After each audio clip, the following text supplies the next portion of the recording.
আপনি কি বাংলার ঐতিহ্যশালী দুর্গাপুজোর ইতিহাস জানেন? এখন যতই চারিদিকে থিমের রমরমা থাক না কেন, শুরুটা কিন্তু এমন ছিল না। দুর্গাপুজোর যে আদি রূপ, সেটা আজ যেন অনেকেই ভুলে গিয়েছে।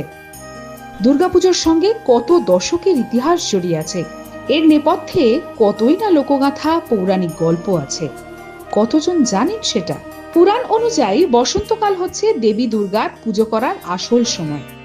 কিন্তু রাবণকে বধ করার জন্য রামচন্দ্র অকালে আবাহন করেন তার আশীর্বাদ পাওয়ার জন্য। রাম যে দুর্গাকে পুজো করেছিলেন তার 10টি হাত রয়েছে এবং তিনি মহিষাসুরকে বধ করেছিলেন। ফলে বরাবর আমরা যে উৎসবকে দুর্গোৎসব বলে জেনে আসছি, সেটার আরেক নাম হলো অকাল বোধন। দেবী দুর্গা অনেক প্রাচীন দেবী, এমনটাই মনে করা হয় প্রত্নতত্ত্বের ভিত্তিতে। আদতে দুর্গাপুজোর সূচনা যে কবে হয়েছিল সেটা এখনো নিশ্চিতভাবে বলা যায়নি। বাংলাদেশের ধনী বাড়িগুলিতে খুব সম্ভবত মোগল আমল থেকেই দুর্গাপুজোর সূচনা ঘটেছিল। এই পুজোর শুরু কবে থেকে? 1500 শতকের প্রথম দিকে খুব সম্ভবত এই পুজোর সূচনা হয়েছিল।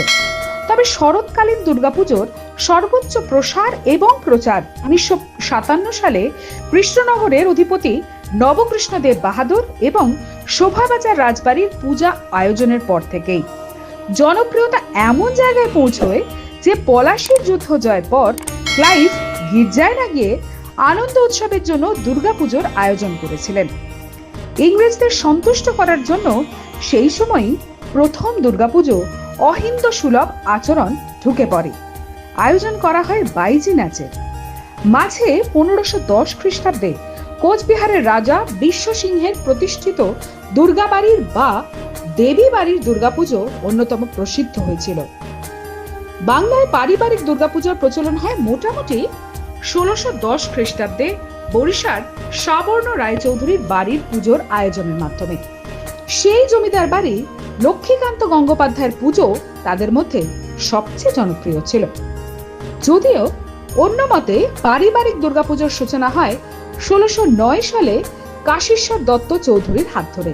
তখনও দুর্গাপুজো ছিল পুরোপুরি জমিদারের ঠাকুর দালান অথবা নাট মন্দিরে সীমাবদ্ধ। বারোয়ারি দুর্গাপুজোর সূচনা কবে? বারোয়ারি পুজোর একটি ইতিহাস আছে।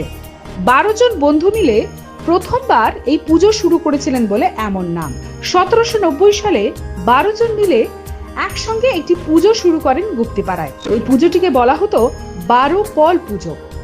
অন্যদিকে কলকাতায় প্রথম দুর্গাপুজো শুরু করেছিলেন কাশিমবাজারের রাজা হরিনাথ।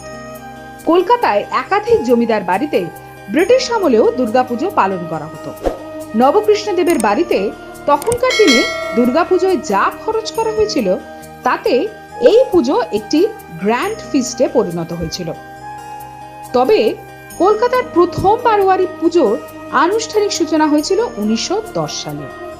বাগবাজারে সনাতন ধর্ম সাহিনী সভা এই পুজো শুরু করেছিলেন, কিন্তু সাহায্য করেছিল স্থানীয় বাসিন্দারা।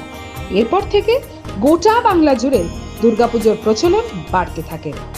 স্বাধীনতা উত্তর ভারতে এই পুজোর প্রচার এবং বিস্তার আরো ব্যাপকতা লাভ করেছে। একসময় জমিদার বনেদি বাড়ি কিংবা রাজনৈতিক, সামাজিক এবং অর্থনৈতিক প্রভাবশালীদের পুজোক্রমে সর্বসাধারণের হয়ে উঠেছে। সেই সঙ্গে প্যান্ডেল, আলো, থিম, বিনোদন সর্বস্ব আজকের আয়োজনে তার আধ্যাত্মিক এবং অন্তরের প্রাণশক্তি ক্রমশই ফিকে হয়ে যাচ্ছে। মনে রাখা প্রয়োজন, হিন্দু ধর্মীয় ক্রিয়াকলাপ কোনোটাই শাস্ত্র বহির্ভূত নয়। আজকের দিনে চারিদিকের আয়োজন দেখে মনে হয় সকল বিষয়টিকেই শাস্ত্রের নিরিখে না বুঝে ব্যবসায়িক এবং রাজনৈতিক দৃষ্টিকোণ থেকে বুঝে নিতে চাইছেন কেউ কেউ। সংযমের ধর্মীয় দুর্গাপূজা বিনোদন আর উচ্ছৃঙ্খলের রঙ্গমঞ্চ হয়ে উঠেছে দিনকে দিন। বসুদেব কুটুম্বকম আদর্শে কয়েক হাজার বছর ধরে টিকে যাওয়া হিন্দু ধর্মকে ভ্রাতৃত্ববোধের পাঠ শেখানো প্রয়োজনহীন। স্মরণ রাখা উচিত, সেই সনাতন ধর্মের পুজো কিংবা মাঙ্গলিক কর্মে নিজ গোষ্ঠীর মঙ্গল প্রার্থনার কোনো মন্ত্রই নেই। আছে সারা জগতের মঙ্গল কামনার পবিত্র আকাঙ্ক্ষা।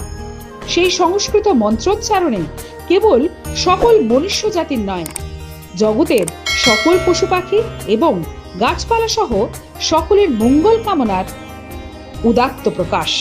তবে দুর্গাপুজো ইউনেস্কোর স্বীকৃতি পেয়ে বিশ্বে আরও জনপ্রিয়তা লাভ করেছে। ব্যুরো রিপোর্ট, লটারি সংবাদ। প্লিজ চ্যানেলটিকে লাইক করুন, শেয়ার করুন এবং সাবস্ক্রাইব করুন।